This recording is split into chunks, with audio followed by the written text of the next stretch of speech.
Je m'appelle Huguette, j'ai 23 ans, et je suis étudiante.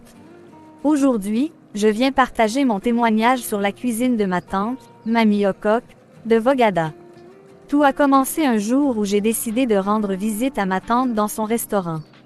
Mamie Ocoque, ma tante, est une femme chaleureuse, toujours souriante, qui adore voir ses clients se régaler.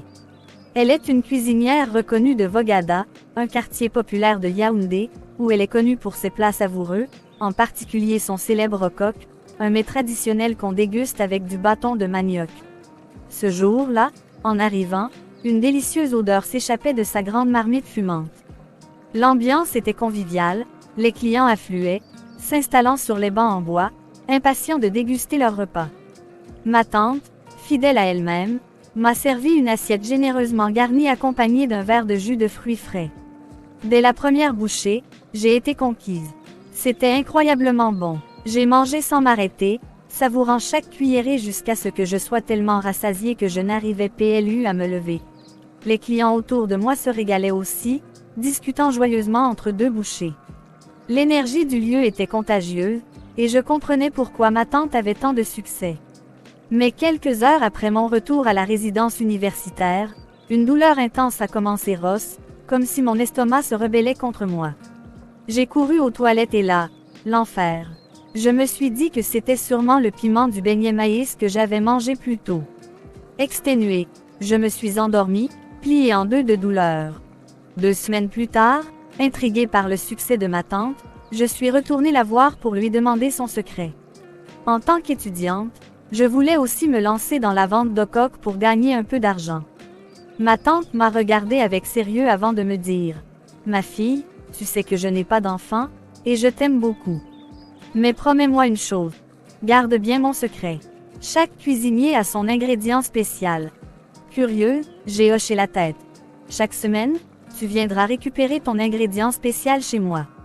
À la fin de ta cuisson, tu ajouteras juste un verre de cet ingrédient et tu mélangeras bien. Tu verras, ton Ocoque sera unique, meilleur que celui de tes concurrents. » Fière et confiante, j'ai suivi ses conseils à la lettre. Mon Ocoque plaisait, et la clientèle affluait chaque jour. Je gagnais bien ma vie, et cela m'aidait énormément dans mes études. Mais un jour, tout a basculé. Un scandale a éclaté autour de ma tante. Des rumeurs couraient, puis la vérité a éclaté. L'ingrédient spécial qu'elle me donnait, c'était son urine. Le choc a été brutal. Une trahison insupportable. Je me suis sentie écœurée, trahie, salie. Comment avais-je pu être aussi naïve? Depuis ce jour, j'ai arrêté d'utiliser son ingrédient, mais j'ai continué mon commerce, car c'est avec cet argent que je finance mes études. Pourtant, au fond de moi, un poids pesait sur ma conscience. Aujourd'hui, si je partage cette histoire, c'est parce que je ressens le besoin de me confesser, de demander pardon au Seigneur. Je veux tourner la page et continuer mon chemin avec honnêteté.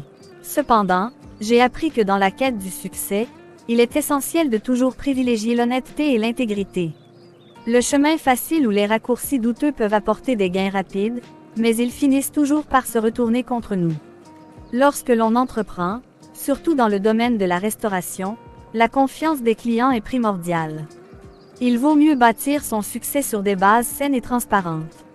Aujourd'hui, j'ai compris que le vrai secret d'un bon plat, c'est l'amour et le respect que l'on met dans sa cuisine. Merci d'avoir écouté. À bientôt.